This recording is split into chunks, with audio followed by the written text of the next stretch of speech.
Hello, good people. Today we're going to talk to LaTosha. She is the mother of a college sophomore on the autism spectrum. Now, her son received his diagnosis later at about 8 years old. So she's going to talk to us about parenting after receiving a late diagnosis and also the transition from K 12 to college. So, after the intro, we're going to talk to LaTosha.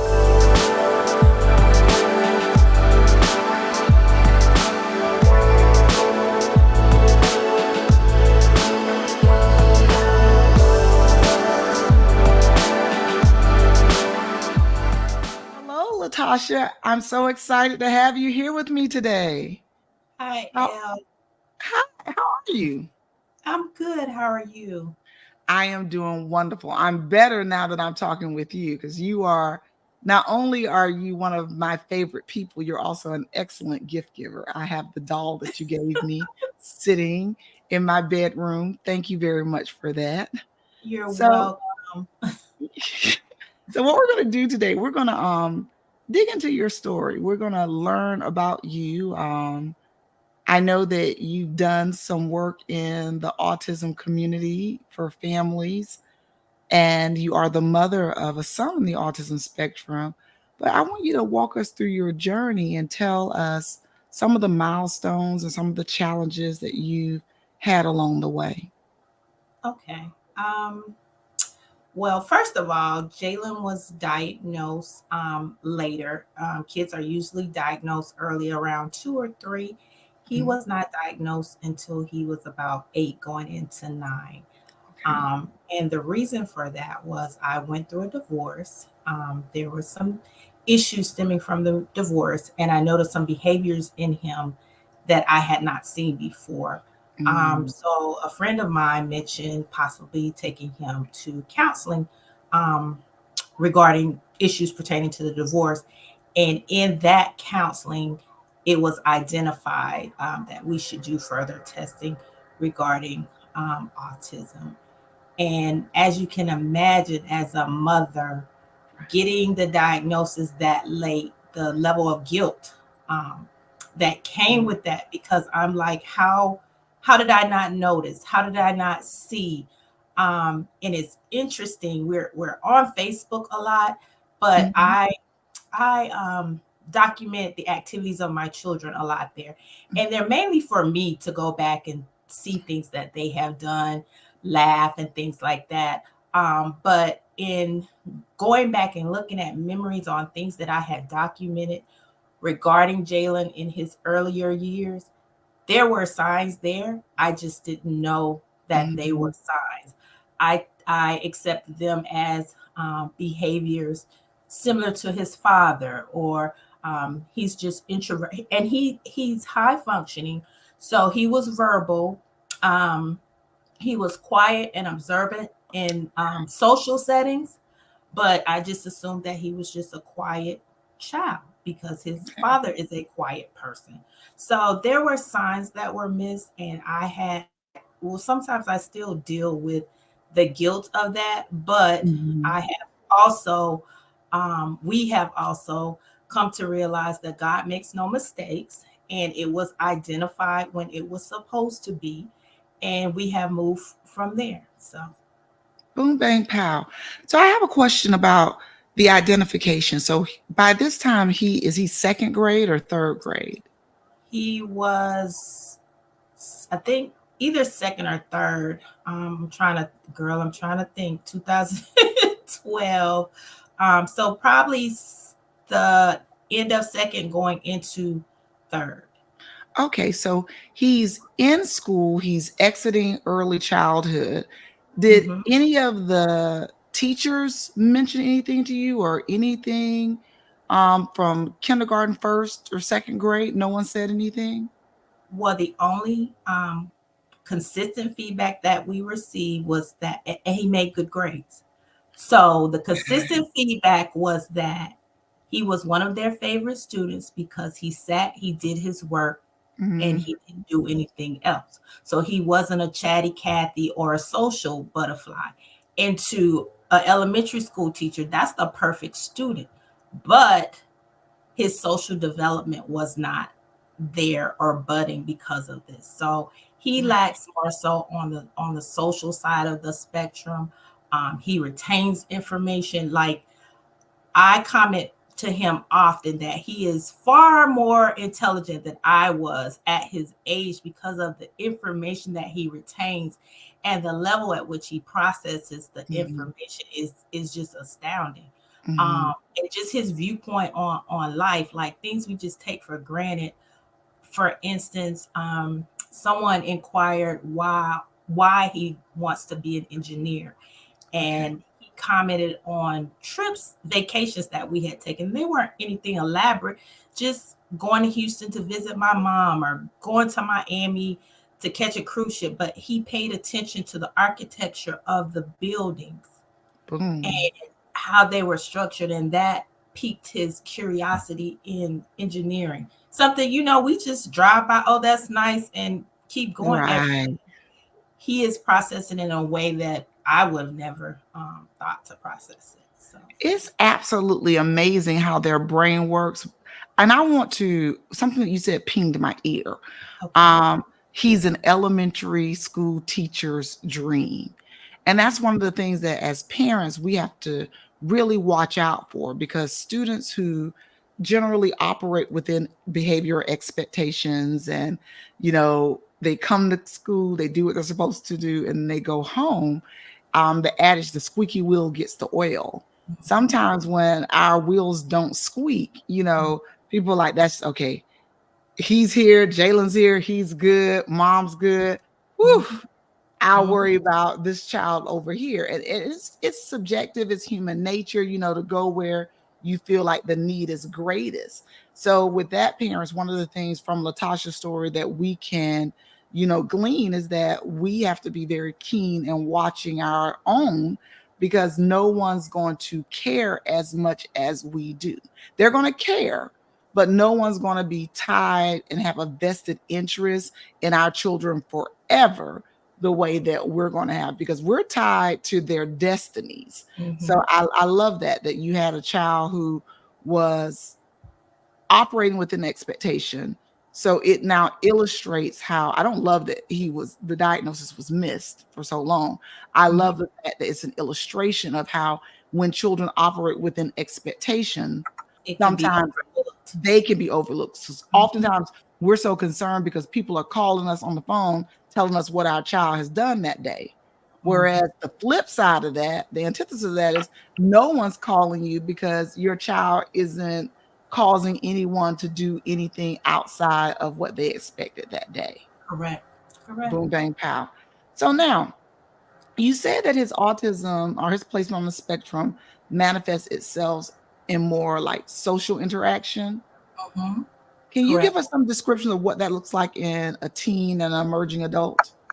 Um, so COVID was his perfect environment.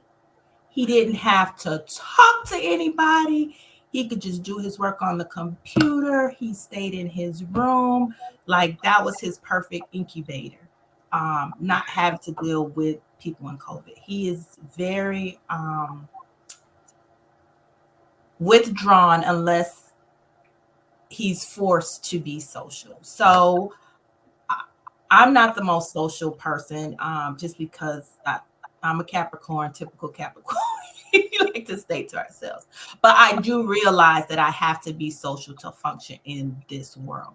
So Right. what I did to try to help him with that was play dates, teen version. So we're a member of Jack and Jill.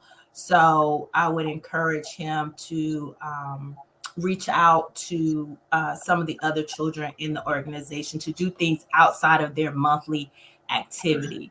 And what I did find is that if he found a person, it's usually one person, then Right. he would do something with just that person isolated. One of the young men, he's actually a student at Morehouse, and Jaylen drives. So I would, and the other young man didn't. So I would say, give him a ride, or why don't you give him a ride? So they would have it. Now, I don't know how much conversation would happen in the car, but it would force him into a social setting that he Right. felt comfortable with one-on-one, because as a group, he's kind of just going to sit and observe. Video Right. games are great for them because it's just them and their game. They don't have to interact with anyone if they choose not to.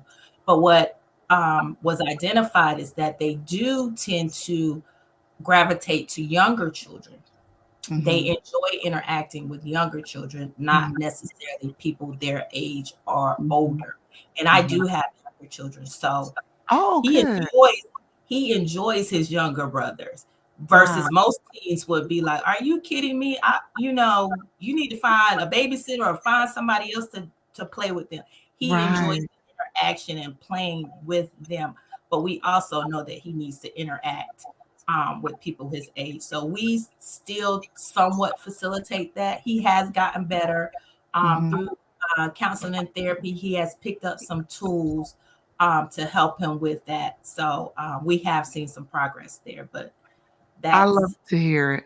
I love to yeah. hear the progress. So I want to ask you some questions. I want to get into Jaylen's experience of going away for college. So Oh, after graduation from high school, you all decided to go away for college. Can you walk us through that experience? the most terrifying experience that I have had to date. So again, he wanted to major in engineering. There are two HBCUs that offer his major. That was our only stipulation, which he was okay with that, Mhm. because we visited campuses as he was growing up. There were two HBCUs that offered his major. One was not my alma mater, but I made some calls and we were going to make it happen. Um, but he didn't want to go there. But the reason I wanted him there was because I could call up people, I could get eyes and hands on him, because I'm sending my baby away to school. Well, we have to say the name of the alma mater now because it's mine too. Well, you can see it in the background, girl. So We gonna say it was FAMU. FAMU was yes, the was yes. Mama's choice. Okay, Yes, yes. FAMU. It was in his top three. I think he just put it there to hush me up, but it was in the top three. Um, but what happened, he is at Tennessee State University, and how he landed there was they offered a summer, we'll call it a bridge program, for engineers. And the students who were going into engineering came the summer after high school. They were there the entire summer. They took classes. It was a small group setting. They were able to get college credit and some scholarship money. Okay. But what it allowed for him socially was that he got to meet students before everybody came back for the fall Right. semester. He identified, there are four of them, three guys and a girl. He identified his people, and they still kind of watch out for each other. They're in this text thing, and he's perfectly fine with the text because he's socializing but not socializing. Right. So that was kind of the caveat that made me feel okay. And now the moms of those same children, we're all friends, and they're aware that he's on the spectrum. And sometimes I get feedback that I wouldn't necessarily get feedback regarding from Jaylen. For Mhm. instance, there was an instance where some girls were mistreating the young lady that's in their little group, and Jaylen actually was like, "Well, that's not." I mean, he was matter of factly, "That's not right. That's not how you treat your friend." So it's nice to see that he is, because we worked on advocating for yourself and speaking up for Mhm. yourself, but to see that manifest in him advocating and speaking up for a friend is a very big milestone, and it helped me to confirm that we did make the right decision in allowing him to go off, because there were days where I questioned that process and if he would be okay, and things like that. And there are little um, situations and things that come up here and there that confirm that we've done the right thing. There's still work to do. We're still working with him on some things, but overall, we do see progress from where we started. Okay. So walk me through his first year. So after the summer bridge program, and now he's in his freshman year. How did Okay. that go? It went well. It was a little just like with anything else. It took some getting acclimated into him being off and doing things on his own. Now, the things that he does routinely were fine. It was just the random stuff that kind of posed an issue. So, he's going to set his clock. He's going to wake up. He's going to attend classes, things like that. Um, his other buddies are a little more social. And what was explained to us when we were, because he's still in counseling, during Mhm. his counseling session, is that he was going out so much because he didn't want to lose them. He felt an attachment to his new friends. So anytime he would never suggest that we do X, Y, and Z. But if they suggested it, Right. he was on board to go because he didn't want to lose them. So that was eye opening for us because we downloaded Life 360. So Okay. remember that. Go ahead and download it. If you That's my boo. That is have, my boo. I live by Life 360. okay.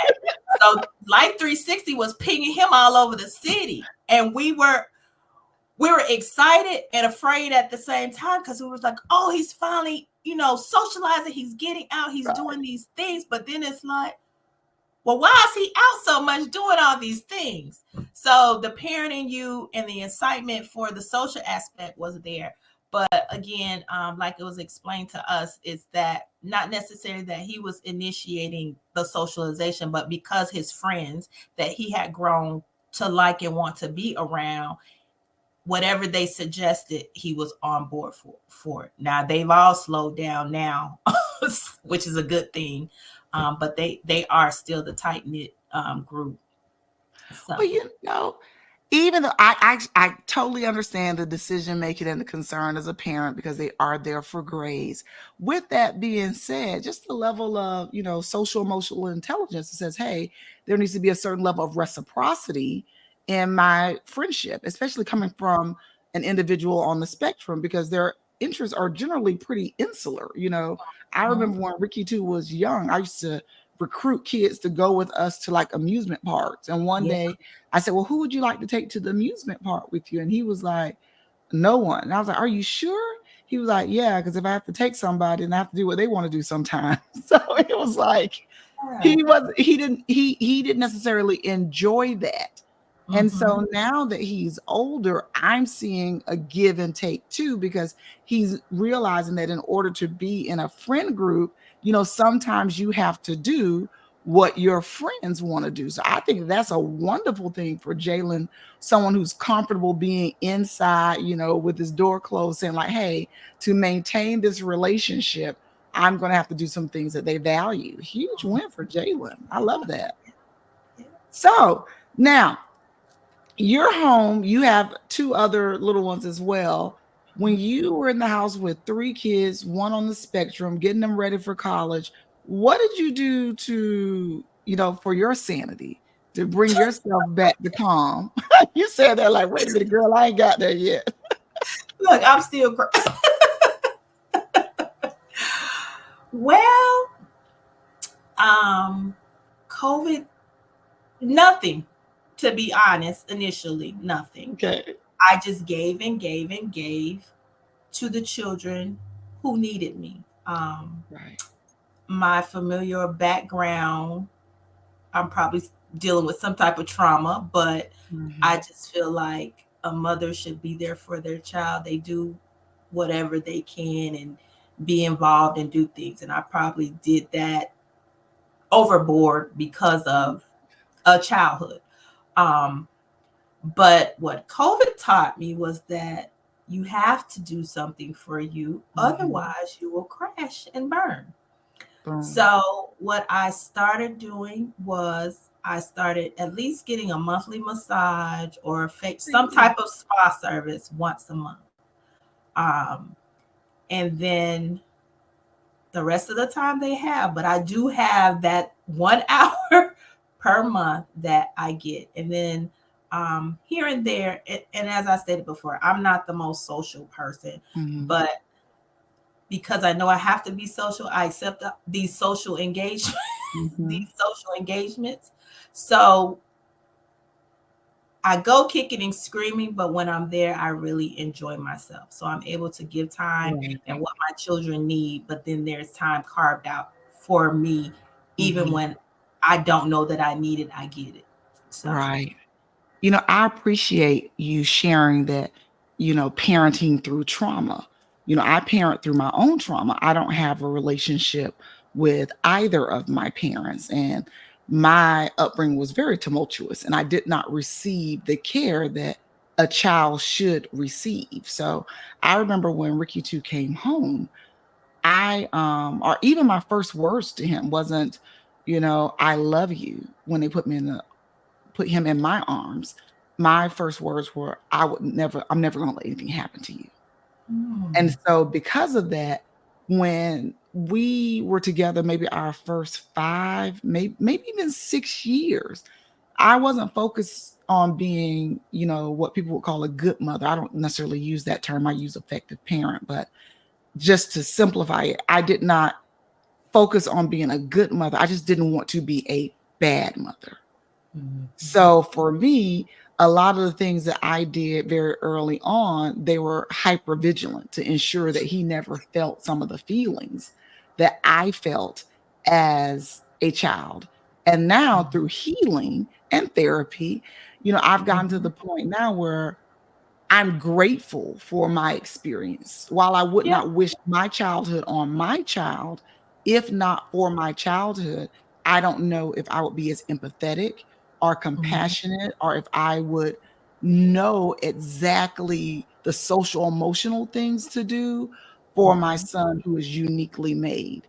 But mhm, because I needed him to feel loved, I needed him to know that he had somebody, it has worked in our favor. And I've been able to love him through every stage, and in turn love me through those stages as well. So I got to be mhm. his mama and my mama too. So I appreciate that. That's the healing part of Yeah. parenting that people don't really talk about. It's your opportunity to do it right. You Yeah. literally get this blank slate and you get the chance to do it Yeah. right. That's true. So now, with your story as it relates to Jaylen, now once you got your diagnosis, how did things change in the education environment? Um, so we were able to go in. I had never heard of an IEP prior to Mm, this. I didn't know about accommodations prior. Like all this stuff was thrown at me that I had never heard of, didn't know about. And they were like, we're here to help.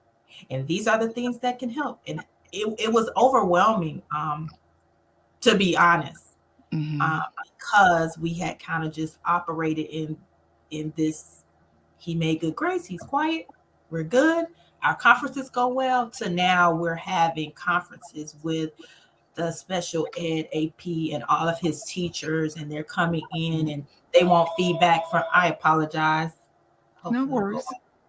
Um, they want feedback from me, and they want him to give input on what would help his environment and things like that. So we happen to be in a very good school system that was Mhm. very accommodating and helpful during the process. So I have no complaints or anything like that, but it was overwhelming to get the diagnosis, and then to now Right, having to sit at the table and they're like, well, we have all these things, but what do you need and what do you want?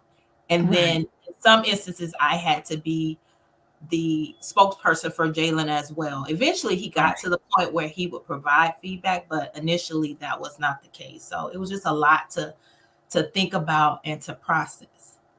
So, considering he had gone through kindergarten, first and second grade without special education services, and now Mhm. you're in a room and you're getting an IEP, and for family members who have children who are not yet on an IEP, it's an individualized education plan that is written out with goals for the children each year. And the goals are generally academic, or they may be social emotional goals. They could be gross and fine motor skills. So seeing how you had no academic needs, were his goals more of social? What was his goals like for school? There were more social. The teachers would interact with him more, call on him, and that was the other thing. They would be like, a lot of times they would think that he was zoned out and not paying attention, and they would, you know how they used to do us, call on you to see, but he would always have the answer. So Right. eventually that led to them leaving him alone. But the IEP was to bring them back to doing just that, so he would engage and have an opportunity to speak and feel comfortable with his peers.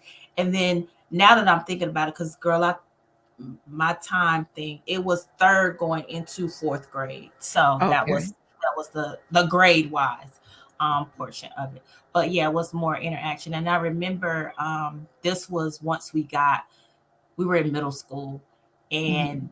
and the conference was led by him instead of the teacher. Right. So he had to convince us. Well, at the time, he wanted to go to UGA, so he had to convince us how he would go to UGA. And part of his, he's always, and that's another thing. We sent him to a financial camp, and Mhm. since we sent him to the camp, he has always been a sticker for graduating debt free. So that Ooh, was baby part of it. power. I know who thinks of the So every, you gotta share information about this financial camp. and it's also because of the way they think too. Because Right. I could have gone to the camp and I never would have came back with that. Like, I want to go where I want to go, and we'll figure out how to pay for it. But that brought me to the presentation that he was giving, and how he wanted to go to UGA, and how he planned to graduate debt free. So Boom. that helped with his social skills as well, presenting to us and his teachers. So yeah, his was more Mhm. getting him to interact and speak out and things like that in class. So I'll get that camp information and I'll make sure that I'll put it in the description notes for this particular video because I know Okay, that that's a life skill that many families sure. could benefit from. Because I know Oh Ricky yeah. too knows he has credit cards and money, but understanding where it comes from and how it gets there and what to do with it to ensure that you have it for the rest of your life, that's not a lesson that he Well, knows, and I honey, would he like for him to came teach back. him. He was telling us about how you need to have 6 months savings for emergency fund, and how most people don't have $500 saved, and because he retains the information, he retains the data. Right. So he was coming back spewing all the facts that they had shared with him, and I'm like, okay. So I will Boom. definitely share that information with you. The other thing that you said that pinged my ear was that Jaylen started conducting his IEP or leading his IEP meetings in middle school. And one of the things with parents, I like to say whenever I have an opportunity, is start your children going to IEP meetings early. We started in fourth grade. So, fourth grade, Ricky too was able to go to his IEP meetings. He told the teachers, the things that he enjoyed at school, the things that he needed more support in, the spaces in the school where he felt safe, the teachers that he felt most comfortable with. He was able to give them information and me information so that his goals reflected his needs in the school environment. Because one of the things I like to highlight is the fact that when you're in an IEP meeting, if the child is not there, there's no one there who's on the autism spectrum. So there are a lot of neurotypical people making decisions for a neurodivergent individual. So I felt that if he started coming to those meetings in fourth grade, by the time he was older, there would be no reservations. He was used to being in those meetings. So now he goes in with his goal chart and he tells them what his goals are, and all of our goals align with the goals that he has. But he's in the 11th grade and he's been going to IEP meetings since fourth grade. So boom, bang, proud. Good job there, mom. So now, how did you tell Jaylen that he has autism? I didn't. I didn't. Does he I know did. now? He knows. And thank God for counselors. As I said, I'm not a counselor. I'm not a teacher. I'm an accountant, and I had no words for. I mean, I could have just Right. told him, but I wanted it in a way that he would understand and not feel as if something was wrong with him. So it was Right. discussed in a counseling session with a counselor, speaking more so than me, and just there for support because I probably needed support too, um, Right. to get through the discussion. So I can't take credit for that, but it was in a Okay. counseling session. Yeah. Totally understand because that's an important conversation to have, Mhm. whether it's with you or with a counselor. Ricky too was 8 years old at Six Flags, and I was just walking to the parking lot, and I said, "I think it's time for me to explain to him that his brain works differently." Mhm. And that's a conversation that we have to have, or we can have with a trained professional with our Mhm. children. Now, the other conversation we have to have is with family members. So now you have an 8-year old. Your Yeah. family has known him for 8 years. Mhm. How do you have that conversation? Um, for the most part, our family is small. It branches out, but the people that we interact with, for the most part, is small. And I say that for my side of the family. So they were receptive. They just, like I said, we kind of just thought it was just his personality. He wasn't Mhm, any different from anybody else. He was just more direct when he said mhm. things. Like my mom still teases. He, I have the children call grandparents on holidays, and my mom was like, "Did your mom make you call me?" And he was like, "Yes." And she still teases from this day. So he's always been honest, upfront, and direct. And it was just a behavior that we've just grown used to. We didn't have a name for it, but Right.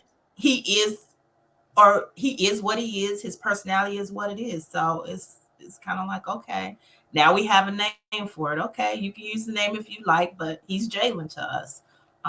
So yeah. So I love that. He is who he is. This is his personality. And the reason why I'm so fond of you making that statement is that oftentimes when you're in the room and you've had a behavior assessment, especially when you have much younger children, one of the things that the service provider will tell you is that, this is the same child that you walked in with, even though you're getting a diagnosis.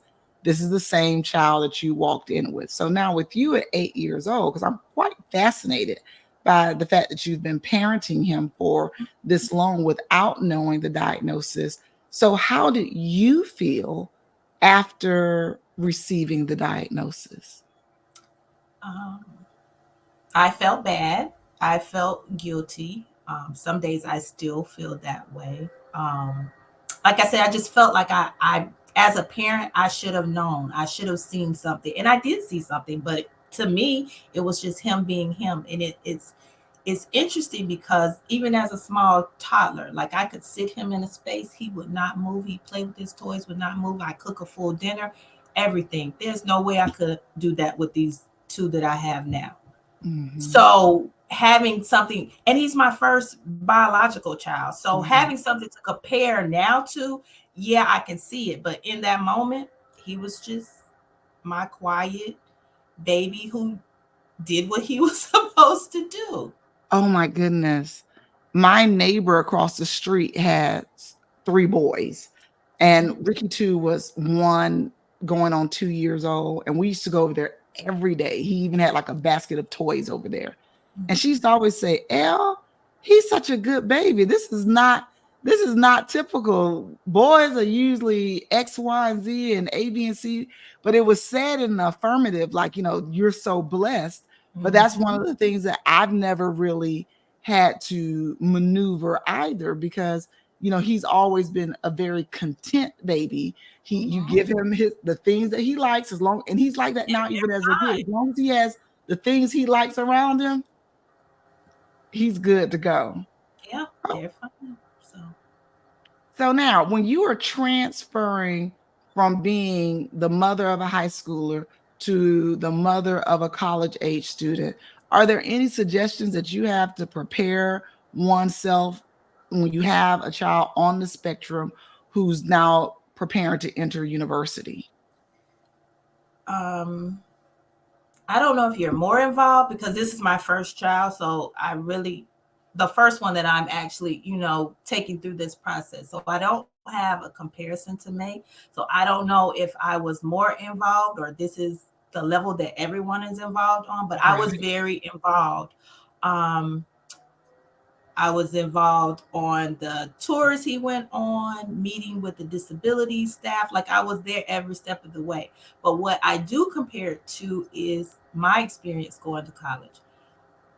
I kind of was like, well, I had somewhat of a support system, but overall, it was like, here you on this campus, figure it out. That part. So you mentioned the disability staff. So when you went to each of the universities and you said you were primarily interested in HBCUs, did you find that they had ample disability staff on each location? Well, what I will say is that each campus has one, and they are not all created equal. Boom, Um, bang, pow. some you will have to be on more so than others, but I will. The top three that he had, and I'll go ahead and name them because the experience has been great with those schools. Mhm. Florida A&M Cedar program by far, and I promise I'm not just saying this because I am an alumni, but because I have been in constant contact. Her name escapes me at the moment, but Miss I was Sullivan. Miss Sullivan. I Because was you in know I'm right. I was in constant contact with Miss Sullivan.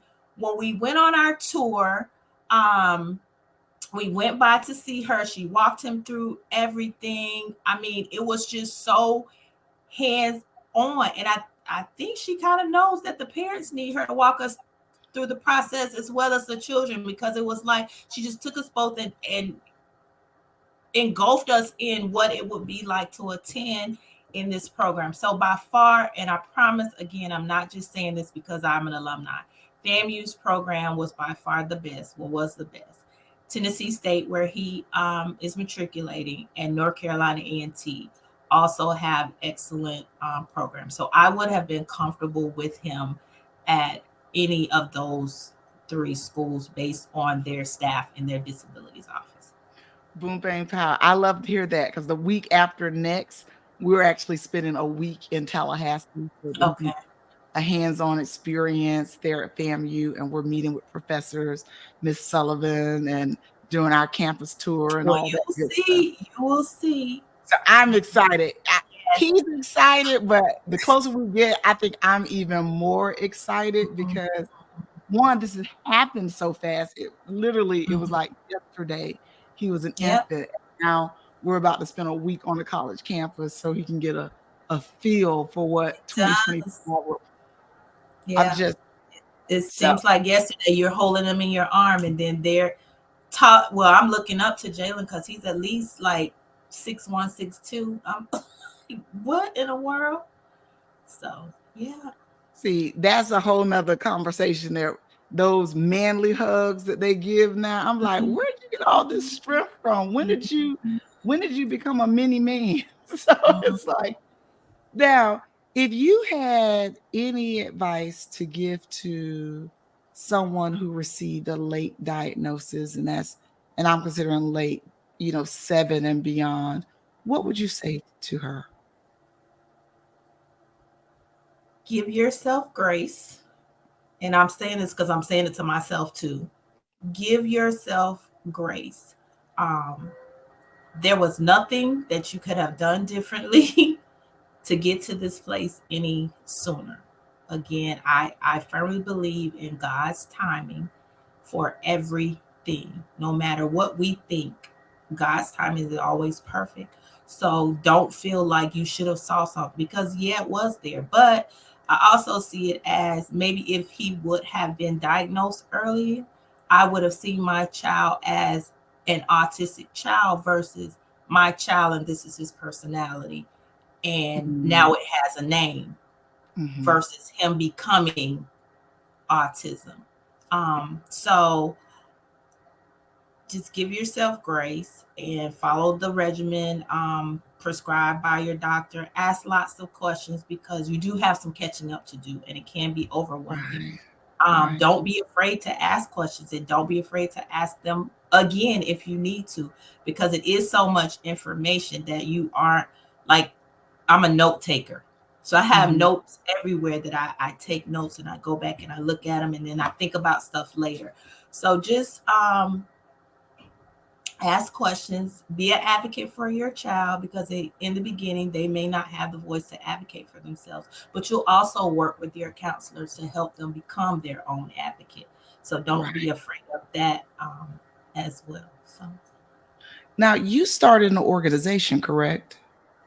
we have an organization called It Takes a Village, where actually Jaylen is the CEO of the organization, and it's Tell more us so about that. it's It's more all so modest.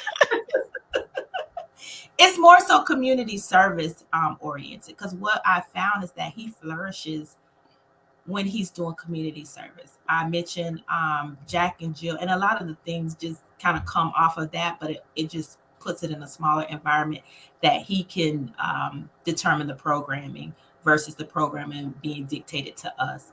So basically, he comes up with community service projects. We send out flyers or we post it on social media, saying, hey, you want to volunteer? We've had a lot of our neighbors volunteer. And then in the process of giving back to the community, there are discussions about autism and children on the autism. Because a lot of people don't even realize that Jaylen is on the spectrum. Right. They too just think he's a quiet. Even his mentor was like, I didn't realize, like, because he retains and regurgitates information. Mhm. Engineers talking engineering, they're not going to pick up on anything social.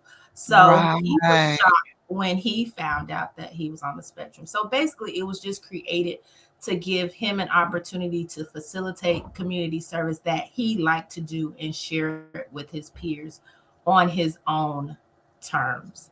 Um, and I'm just the bankroll for it, for for, I for love the it. most But I part. love that you followed his lead and you saw the things that he needs. And that goes back to, I think there's a very important lesson to learn because by your receiving a diagnosis later, you said that you do realize that now he's on the autism spectrum. However, you saw that as definitions and characteristics of his personality first. Mhm, And if you talk to my son now, he'll tell you that autism is a part of his DNA, it's a part of his personality. And so maybe by getting diagnosis early, even though I do believe they're needed for intervention, that sometimes that might be a defining mhm, characteristic of a child for us as opposed to their their characteristics of their personality being a mhm, defining characteristic. So there's this thing called people first language. And so the other day I was regurgitating something that was said on a podcast and I used the word autistic, which is a word that we don't use as a descriptor in our home. So we don't describe people in any terms that could be perceived as deficit. So we would say individual on the autism spectrum. So talking to my right. best friend, I was saying such and such autistic child.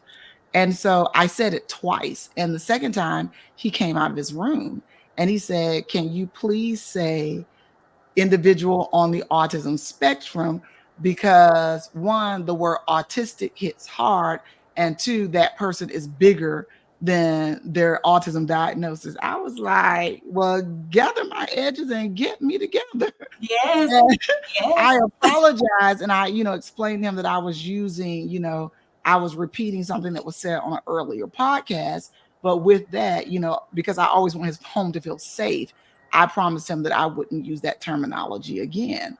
But when I hear you talk, I'm like, wow, I have identified Ricky too as an individual on the spectrum since, before his fifth birthday. For Mhm, 4 years, 5 months, he has been an individual on the autism spectrum to me. And you're saying that Jaylen was Jaylen. yeah. And then later a diagnosis came. And so after this podcast, I'm going to reflect on that because, especially as Ricky too is now going into emerging adulthood, because I tend to lead with he's an individual on the spectrum. And I lead with that because in past years, it had assured that he got the services that he Yeah, needed. So yeah, that was I assured. understand And it that was too. a tool for advocacy.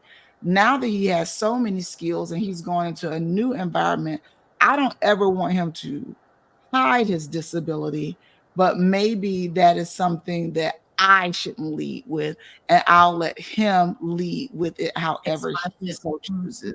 Because I know that he's very comfortable saying it, but I'm like, this is my son. He's on the autism spectrum. So I might need to start saying, because he's now about to be a young man, Right. this is my son. Yeah. I want to think on that. And I want to actually talk to him about that to see how he feels about that. But thank you for that. You're So now, welcome. if you had an opportunity to go back in time when your son was 8 years old and you received that diagnosis and you said you felt guilty and overwhelmed, if you could whisper something in your ear, then what would you say?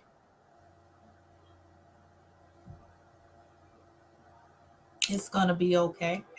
Because I it was a time of uncertainty because I didn't know. Because not only is he a child on the spectrum, he's a black male child on the spectrum. So that adds another layer of concern and fear. Um, and then even as he got into high school and driving, I was so fearful because you know the environment that we live in and what we see on the news and things that were happening. Mm-hmm. I was like, do I put something on the car? Do I put something to identify him? But then there were concerns that maybe he would be targeted if someone saw that. It was just so much. But in all that, things have worked out just fine. Don't get me wrong, we do have our moments um, that we have to regroup and come back. But overall, he's in school, he's thriving this past semester. So I want to speak this to anyone considering sending their child off to school. Mm-hmm. My son just made the dean's list this past semester. And to be perfectly honest, I knew that he would be okay and get through school, but dean's list, if I'm being honest, it shocked me. But it shows that these children are capable when they're given the proper support and environment. So it will be all right. You will have your ups, you'll have your downs, you'll have your moments. But in the end, it will definitely be all right. So that would be what I would whisper to myself because I need that often. So yeah. Wow. One, that was very gracious advice to give not only to yourself in your ear, but a gift to other mothers. When you talked about the car, like Ricky 2 is 17 years old now. And we actually went in to get his learner's permit. And I am having my own big emotions around it for some of the same things that you said, because I remember when Sandra Bland was Mm-hmm. murdered. Mm-hmm. Um, it put me in a very scared place because I was like, something that seemed to be so routine, traffic stop, ended in someone not having their life. Mm-hmm. And so I was like, what if they misread, something? What if he's giving, hand gestures? What if he starts to stim and they think that it's just so what it was so many things and it still goes through my brain. So at this point, while I have not told him, one of the reasons why I'm really comfortable having a very hefty Uber bill each month is because I'm just not ready yet. And I think maybe perhaps when we're in Tallahassee and it's a little smaller town, I don't know. But I think with the DMV is so busy, I'm just not ready yet. And I did see that they have these thing called blue envelopes that you can get from the police department so they can put their registration and such in there so that when they give the envelope, the police officer We will know. don't have those yet. You We don't don't have have those those. yet? We don't have those. So one of our matter of fact, he's my county commissioner. He's a FAMU Okay. grad, and we have been trying to bounce ideas because we want something that they can be identified because now they're adding counselors and social workers on the police force to go Right. out to, but I was like, there's nothing specific for this community. So that's how we got into the conversation about maybe the window tag, but then we don't want them out parked somewhere and someone target them because they see the tag or whatever the case may be. So we're brainstorming, but I'll Right. mention the blue envelope. Maybe that will work. But like you said, it that fear does not go away. It eases up a little bit with the Life 360 and the other tracking devices on the phone, because you can see where they are and that they're in the place that they're supposed to be, but there's still that unknown because they aren't in your Right. presence. So And see, I know yeah, they have I was thinking about that being an identifier too and a target, but I was thinking like, well, for individuals who have mobility disabilities, they have special parking spaces, they have special decals on yeah. their cars. I was like, on their tags. I was like, is it a decal that needs to be I just know that when time came, even though my best friend is teaching him how to drive, Hmm. I'm just not Yeah, there yet. I get it. And that's I something get that, it. I just have to own. I'm just not there yet. I'm just And not we're in there. Atlanta, so I share your concerns. It's not the DMV, but it's not far behind the DMV. So Right. So that's a big one. So now, what joys have you found in this mothering journey? And I know that you have 3 children. I know that Jaylen received a late diagnosis, but have there been any joys or aha moments in parenting a child on the spectrum? there are many. There are many. The one that sticks out, Jaylen didn't say "I love you" for a long time. They aren't really, or he isn't really social emotional. So it's funny because the first time I heard it, I can't recall at this moment, but I jot down things, so I put it in my calendar, in my Google calendar. So every year it pops up. Jaylen said "I love you" today, and it has the year that he said it. So that was the biggest thing, because it took a long time for those words to come. Even if I said it, he didn't reciprocate it. Now he does. Like, I'll send a text and I'll say whatever I'm saying and say "I love you," and he says "I love you" back. And for most people, those are things we take for granted. I know with my younger children, they say it back and forth, whatever. But for him, it was a process to get to the point. I don't know if it was comfortability or just, you know, it was just a process that was something that I didn't hear from him for a long time. So And about um, what age did that come? he was older. Like, he may have been in middle school, approaching high school. Like, yeah, it Wow. was a while. It wasn't. Yeah.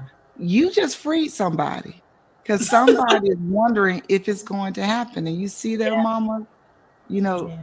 in their own time, in Mhm. their own Definitely, time. Boom, definitely. boom, pow. I absolutely love it. Well, Latasha, do you have any closing thoughts or something on your heart that you either want family members, other mothers, or service providers to know? Um, I'm trying not to get emotional here, Elle, because it's just a wealth of emotion and time and reflecting on where we started and where we are right now. But just overall, just be